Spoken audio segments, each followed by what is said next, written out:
Let the word go forth from this time and place to friend and foe alike.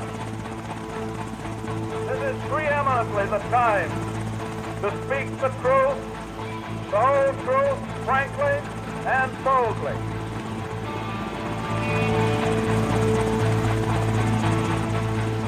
History doesn't have to be boring, buttoned up, or inaccessible. And it certainly didn't end in 1945.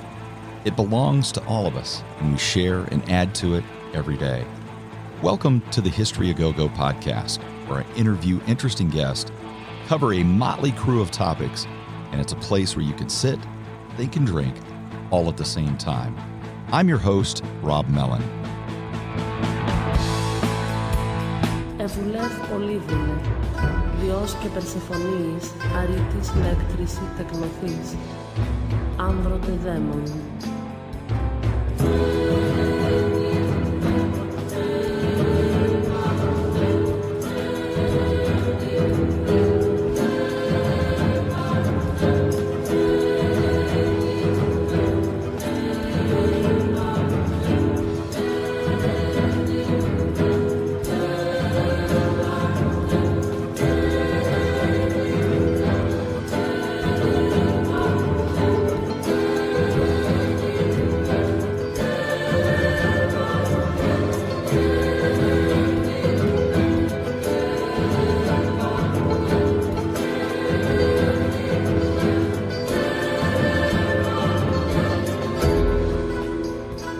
My guest today is Dr. Barry Powell. He studied at Berkeley and Harvard and taught for 34 years at the University of Wisconsin-Madison, where he is the Bascom Hall's Professor of Classics Emeritus. He is celebrated for his argument tying the creation of the Greek alphabet to the recording of the Homeric poems, but is also well known for his textbooks on Greek myth and Greek history and his work on the history of writing. He has published translations on the Iliad, the Odyssey, the Aeneid, and the poems of Hesiod.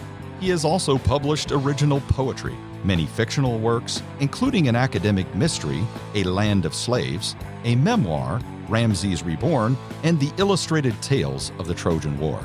His most recent work is Greek Poems to the Gods, Hymns from Homer to Proclus. Of Greek Poems to the Gods, the Library Journal says, accessible yet true to the feel and sense of the Greek. And we are very pleased to have the author and poet with us today. Welcome, Dr. Powell. Yeah, hi. So I know you're learned and talented, and you've written a book on Greek poems and hymns, so I have to ask, have you mastered the ancient Greek instrument, the lyre? No, I haven't. I haven't answered that yet. I thought I might ask. Does it help in understanding when someone does one of the hymns with the lyre? People have tried to reconstruct ancient lyres and even to play them and record music on them.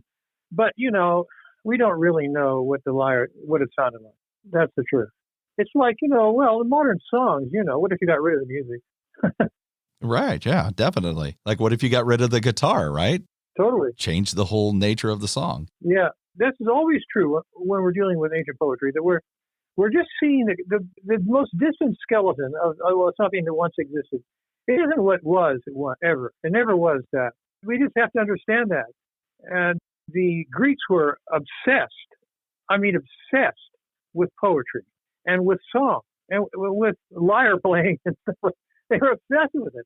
And it was all that mattered to them, really. And so you get a very distorted view of the ancient Greeks when you approach them solely through written material, as we must. Dr. Powell, it is tradition here to accompany the conversation with a special brew. Today, we have Athena No. 4 Pink Boots 2021 Russian Imperial Stout from the River Styx Brewing Company of Fitchburg, Massachusetts. Athena No. 4 is brewed with Hollis Hill sap and is sweet and smooth. This stout is dark and rich and extremely tasty. Remember, the best way to enjoy an episode is with one of our featured brews. I would also like to ask you to subscribe to the podcast. Simply click on the subscribe button on the directory that you use and get new material immediately after it is published. Subscribing, it's the only way to get those new shows right away. To the ever-expanding list of supporters and listeners from nearly 60 countries and hundreds of cities across the United States, I have to say thank you. And now, I raise my Athena number 4 pink boots 2021 very high. And to the poets, scholars, and philosophers of ancient Greece, I say cheers. So hymns are tools of worship. How did the ancient Greeks use hymns? You said it was very important to them. They're really prayer. Hymn is a prayer, really. It's a prayer. Okay. Yeah. It's turning to a God and saying, you're great, and this is why I think you are, and your names are blah, blah, and there's a long list of names, especially in the Orpheus hymns. They're nothing but names. That's the call to the attention of the God. So once you got his attention or her attention, then you ask for something. Right, sure. and then it ends. They're all set up like that. Okay. Was there any differences or similarities between, say, modern hymns? That's a good question. I'm not very a good position to answer it because I really don't know modern hymns. I wasn't raised in the church, blah, blah. And so I never had the experience. My wife was a pianist in a church, and she played hymns all the time, every Sunday. But I don't really have personal experience of them. I guess in a way, you see, if I think about it, why do you sing hymns in church? Are you asking for something? Yeah, you're asking for the blessing of the invisible powers. You are. But I don't know, this formula of telling a story about a myth, you see, most of our myths of ancient Greece, in fact, some of the major myths of ancient Greece come from these hymns. What's interesting about the Greeks and their relationship with their gods, I went to Catholic school nearly all of my life, and the nuns used to say, God is not a gumball machine, and praying is not like putting in a quarter and getting something in return. It appears the Greeks thought of their gods like that celestial gumball machine. I can tell you, Dr. Powell, the nuns I grew up around would not have been happy with that interpretation. Yeah, that's true. The gods were like a gumball machine. You know the famous Latin phrase, do et des, I give you that you might give to me. Do et des, I give to you that you might give to me. That's what's going on. And for example, in Greek religion, which is Greek sacrifice. Greek religion is Greek sacrifice, is killing animals, cutting their throat, catching the blood, cooking the parts of the inner parts of the animals, and taking the crappy stuff, the bones and the unpleasant innards, and burning them for the gods. That's what happened in Greek religion. You killed animals, and then you got to eat them, which is a pretty good deal. But why? Why do you kill the animal? Because, you're interested in eating him, for one thing, you might say. But really, that's what the God wants. He wants an animal, wants its life, you're giving it to him, and now he better give you something. There are several Homeric hymns featured in your book. They were written at different times by different authors. What's the history behind those Homeric hymns? This is an interesting thing about these hymns. They expand in this book. The hymns span for over 1,200 years, but the earliest ones are the Homeric hymns. And they go back even to the times of Homer or near it. And then some are later, really. They're from the 7th century mostly, 6th century sometimes. And Homer's late 9th century or early 8th, late 9th, I think. And so there's 100 years of separating them. But they're in the same meter as Homer. And that's why they were always ascribed to Homer. They'll say, oh, Homer goes by Homer. But they're not by Homer. And we have 32 of them survive in this one manuscript. Most of them, all except 4, are very short. And they always end with, and now I go on to another god. And now I go on to another god. And it looks like they are introductions to longer poems. And in fact, they were called proemia, which means proemia. There are 4 songs. Now, the 4 long ones were never meant that way. They were probably meant as individuals, little stories. But the thing is, we don't know. We don't actually know what they were for. We can guess, but we're only guessing. We guess, they were performed at drunken parties, and maybe they were. But, we have no direct evidence that they were. So it's a difficult thing. Here we have all these poems, and we don't know what they're for.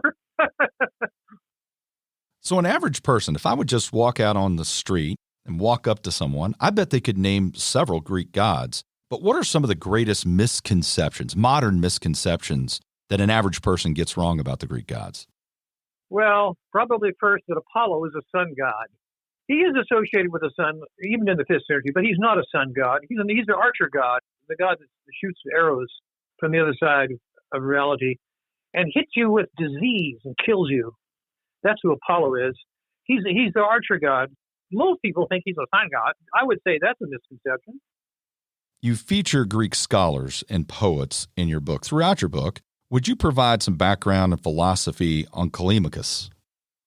Yeah, see, the Homeric hymns, of which there are 32, are oral poems. They were originally oral poems. We're making this up, but what seems to have happened is that somebody sat down and sang these songs, and somebody else, a scribe, took them down, wrote them down. That's how they came into being. They certainly did not come into being by somebody writing on a papyrus. That's not true. They're oral songs. And that's very important to understand about them. Now, if you come to Callimachus, who lived in the 3rd century BC, a strange thing happened in the 6th century BC, way back then. The Greeks discovered that you could write poetry. You could create poetry in writing. This was one of the great discoveries in the history of civilization, actually, that you could discover that you could write poetry in writing instead of oral songs. And all the poems we have, tragedies, all those guys in the 5th century, these were all created in writing. See? Now, for oral delivery, they weren't meant ever to be read in silence in a study. No, they were meant as a prompt to oral delivery, like Greek tragedy. It makes up all these parts. You have to memorize them. You have to go out and perform them. So the memorization of originally oral poetry, this is what Greek education was. You memorize this stuff. And then they just discovered that you could create poetry in writing. All right, by the time we get to the 3rd century, this has become very sophisticated. And Callimachus was a guy who, his poetry was created in writing, and it's very learned. It refers all the time to weird places and weird customs and things. It's sometimes political, praises the Ptolemaic king at the time, and it is in general very sophisticated and learned. This is the same manuscript, by the way. This book is a single manuscript, basically, which contains hymns from Homer, Callimachus, Proclus, and the Orpheus hymns. They're all in the same manuscript. So somebody put these Callimachus hymns together with the Homeric hymns. They're very different, though, because they're learned, because they're so refer to so many weird things. It's so hard to follow. The guys must have been PhDs, basically, listening to them. They could only have been a very small audience in general, whereas the Homeric poems, we don't know. A larger audience has that. What was the relationship and the nature of contention between Callimachus and Apollonius? Well, there's a famous statement Callimachus said. He says, a big book is an evil. That's what the Greek says. Make a biblion kakan. A big book is an evil. And this seems to have created the myth, really, that there was a war between these guys, Callimachus and Apollonius, who were alive at the same time. And Apollonius wrote a very long poem on Jason, and Callimachus only wrote short for him. So they say, well, there was a contest between them. But there's no real evidence that there was, except this statement, a big book is an evil. And a lot of people think that refers to the size of the papyrus roll, because Callimachus was a librarian in Alexandria and had been concerned with the size of papyri. If it's too big, it's hard to get in the slot. There's practical reasons. Some people think it might mean that. Okay, so we don't really know. That's pretty much the way it goes in all these studies. We always have to say, well, we don't really know, but this might have been happened. So do your students then, Dr. Powell, use that Greek phrase, big book is an evil? Oh, yeah, it's famous. It's famous. It's a famous phrase. And by the way, not much survives the Callimachus. 6 hymns do and pieces of other poems. Main importance of Callimachus, I would say. He was the greatest poet of his age. More poems are found on papyri of Callimachus than anybody except Homer. So he was widely read in the learned circles among the PhDs, and those are the guys who left papyrus behind in Egypt. But he was very influential on the Roman poets, Ovid, Tibullus, and Catullus. That crowd was deeply influenced by him because the Romans seem to have studied these Greek poems in Greek. They were very influenced by its style, by its learned attitude, and they copied it in their poetry, which survives. So Callimachus does not survive except in these 6 poems. So we talked about Callimachus. What's the background and philosophy of Orpheus? This is one of the most mysterious chapters, really, in classical studies. The question of what they call Orphism. Or Orpheus is a legend. He is said to have been the greatest singer of all time. The main thing is that he was a singer. He sang songs. He was a lyre player. He could play the lyre so beautifully that even the trees would come around him, and all the animals and the rocks in meadows would gather around him when he played. And he even went to the other world, and he played there and enchanted Hades and of all the shades of the dead. So the thing is, Orpheus was a great singer. This is the story. This is what we heard about him. He wrote these poems, we are told, and there were poems that circulated in ancient Greece that were said to be by Orpheus. Were they really? Nobody thinks that they were. I think there was an Orpheus. There must have been a guy named Orpheus sometime. But we know nothing about him. He's just a name attached to these poems. Now, who wrote the poems? We don't know. Orphism is the people who studied these poems, the poems of Orpheus. Now, these poems told a different story about the origin of the world and about human destiny, because the people who studied these poems, they lived in what we might call a secret society or an occult society. I would say it's very much like that. It was an occult society.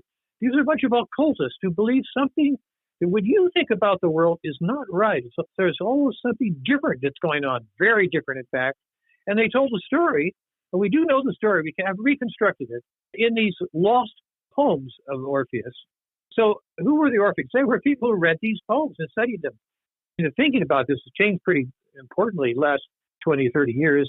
Well, 1968, I guess, they found a papyrus in northern Greece near Thessaloniki in a pyre that was half burned that was a commentary on a poem by Orpheus. This papyrus caused great consternation and overturned a lot of people's thinking about things. For the sake of the discussion, let's assume that Orpheus did exist. According to what I know about him, he had a very brutal end. What were the circumstances of his death? The story is that he went up to Thrace, where he seems to be from. The funny thing about Orpheus as a legendary figure is he's not attached to all the other Greek legends, which are enormous and manifold and all interconnected. He's not part of them. That's weird. Part of his deal, though, he went up to Thrace, and there he sang all the time and enchanted the Thracians, and he refused to have anything to do with women because he had lost his wife. When he went to the underworld to get his wife back, this is the story. He was told, don't look back. So he went up to the upper world, and as he was about to come out, he just couldn't resist. He turned around, and he looked back, and he saw Eurydice, his wife, drift into the shades. So he lost her. The second time, she had been dead before. Now she's dead twice. And so when he went up to Thrace playing for the Thracians, he wouldn't have anything to do with women. And he invented, so many people say, homosexuality, because he wanted nothing to do with women. And this so angered the female followers of Dionysus that they gathered together in a band. They attacked him, their thyrsi, their phallic sticks, and rocks and stones, tore him to pieces, and cut off his head. And they threw his head in the river Danube, and it floated down to the Aegean Sea, where it came ashore on the island of Lesbos. And there it was taken off and put in a little shrine, and it would still answer oracles. Apollo got angry at this because he is the oracle god. He said, shut up, and he did. That's the story about his death. I forgot to say that the Orphic hymns that we have in this collection appear to be, they were created in writing, all right, but they were actually delivered at Orphic rites, probably in Asia Minor. These are the basis for a religious performance of the followers of Orpheus. And there's nothing like it that survives in the ancient world. These are like the words that were actually pronounced in a religious ritual, maybe in the 3rd century AD. Proclus is around much later in history than Callimachus, for example. Because of that, are those hymns and his philosophy significantly different? Proclus, he's another guy. He's like Callimachus in a way. I mean, he's very learned. He was the head of the school of Plato in Athens. In fact, really recently they found his house where he had lived, right under the Acropolis. I'm not sure how they identified it, but for some reason they did. We have 7 of his hymns, and in the hymns, he's what they call a Neoplatonist. So you have to get into Neoplatonism to understand Proclus. The school of Plato went on, some of the time of Plato, this is 1,000 years later, almost. By the way, Neoplatonism is a modern term. He never used that of himself. He thought he was just interpreting Plato. And the basic idea behind Neoplatonism, behind Proclus's poetry, is that everything begins with everything is one thing. You call it Tohan, the one thing. Everything is one thing. So the multiplicity that greets our senses in the world, results from you might say, a downgrading of reality. There's another being after the one, which they call the demiurge usually. Now, the demiurge is the same as mind. So first there's the one. You can't describe the one. There's no way to describe it because it has no qualities. If it has qualities, it's already limited, and the one is not limited. Out of the one, it generates, this is unclear how, a demiurge, a being who can do things. And he's equated with mind, nous, called nous. Mind emerges from the one. Mind. And by the way, this seems to be very plausible. That is, maybe that's right. And then out of mind comes little ones, they're called henads. Now, the little ones were the sources of all the variety in the world, and these are the Olympian gods. So, Aphrodite, for example, she presides over all the things that have to do with love in the entire world, and that's a lot of things. So they proceed downward from her. It was called a chain, a sira, it's the Greek word. It's called a chain. It descends from Aphrodite. Now, what do we do as Platonists? Well, the thing is, if we worship the gods, this is what they call theurgy. If we go to the temple and we sacrifice animals and do all the things that is pleasing to the gods, we raise ourselves to the level of this little one, of the henad, and maybe even we can get to the level of mind, of nous. And this is the victory of philosophy, by the way. This is how it works. Now this poetry is designed to lift your spirit to the level of the God addressed, to raise you from this corruptible mortal world where all things die, all things change, into the world of the one. Let's say into Apollo. He wrote a poem to Helios, two to Aphrodite actually, and one to Athena. So the poems have, you might say, mystical properties. They're designed for Neoplatonists, for other Platonists, to read, to study, and to have their spirits lifted through the power of the poetry. Who were Persephone and Demeter, and what poems and hymns were directed to them? The famous hymn to Demeter, and by the way, it was not in the original manuscript, but it was found later, separate, in another manuscript in Russia, of all places. This is a famous story told in the Homeric Hymn to Demeter, how Hades snatched Persephone in a meadow. She was plucking a flower, and he carried her into the other world to be his wife. People say this is rape. It isn't really. Well, it isn't really rape because he had permission from his brother, Zeus, to do this. He'd gone through channels. That's what you have to do. You have to get permission to take the girl. And he had permission, and he took her. And so Persephone was taken to the other world. And then Demeter, in sorrow, looks over the world for her daughter, can't find her anyplace. And she comes to Eleusis, and there's a long story told about her adventures in Eleusis. But eventually she leaves in a huff and orders the construction of a temple. And then we find out that Persephone is eaten a pomegranate seed in the other world. And so she can only be returned to this world for a part of the year, third of the year. That's the story. So over the course of 1,000 years or so, the pantheon of Greek gods, are there some that gain in prominence over that time and some that wane? Well, yes. I mean, first of all, the head of the Greek gods is Zeus. Now, it seems that when the Greeks came into the Balkan Peninsula, they encountered a mother religion. The mother religion is very old, and it's all over the Mediterranean. And, of course, there are many traces of the mother religion in Greek religion.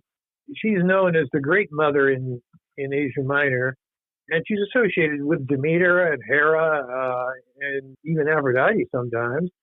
But in any event, there does seem to have been a great mother religion in the Balkan Peninsula.